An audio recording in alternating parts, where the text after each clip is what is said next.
Mahigit kalahating milyong pisong halaga ng alahas ang tinangay ng solong holdapper sa Cavite. Ang suspect nagawa raw ang krimen dahil nabaon siya sa utang kaka-online games. Nasa frontline ng balitang yan si News 5 Mr. Exclusive, Gary De Leon.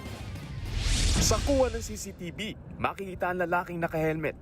May bitbit siyang bag at nagmamadaling umalis sa isang gusali sa Rosario, Cavite. Ang lalaking yan, isa palang hold-upper. Hinold up niya ang isang pawn shop sa lugar. Nasa 600,000 pesos na halaga ng mga alahas ang kanyang natangay. Mag-isang pumasok sa pawn shop ang hold-upper. Tinutukan nito ng patalimang gwardya. Inagaw rin nito ang kanyang baril. Matapos ito, winasak niya ang estante at nilimas ang mga alahas bago tumakas. Nagkataon daw na sira ang CCTV ng pawn shop nang umatake ang hold-upper. Pero dahil malapit lang ito sa presinto, agad nakahingi ng saklolo sa mga pulis ang mga biktima. Sa backtracking ng CCTV, nakita ang tumatakas noong suspect. Nakasakay siya ng motorsiklo. Sa isang punto, nasa pulsa sa CCTV na nagtanggal ng helmet. Dahilan kaya natukoy ang pagkakakinlanlan ng hold-upper. Napag-alamang taga-barangay Tejeros Convention siya. Dito na nagkasa ng operasyon ng mga pulis at pinasok ang bahay ng suspect. Turo mo yung baril, pare. Saan? Turo mo yung baril. Arestado ang kawatan na si alias Shama. Sa ibabaw ng aparador sa kanyang kwarto, nakuha ang isang baril.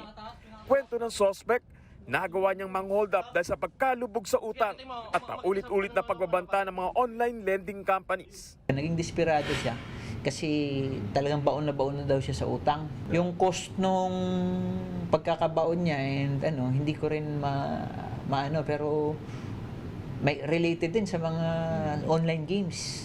Sa cellphone niya, mayroong isang aggressive talaga na naniningil sa kanya na parang aggressive na talaga na pinapagbanta na siya.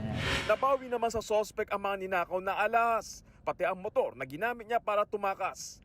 Sa ngayon, sinampanan ng kasong robbery hold-up si alias Shama. Nagbabalita mula sa frontline, Gary De Leon, News 5. Mga kapatid, Cheryl Cosing po. Maging maalam at may pakialam sa mga napapanahong issue at headlines. Mag-follow at mag-subscribe na sa social media pages ng News 5.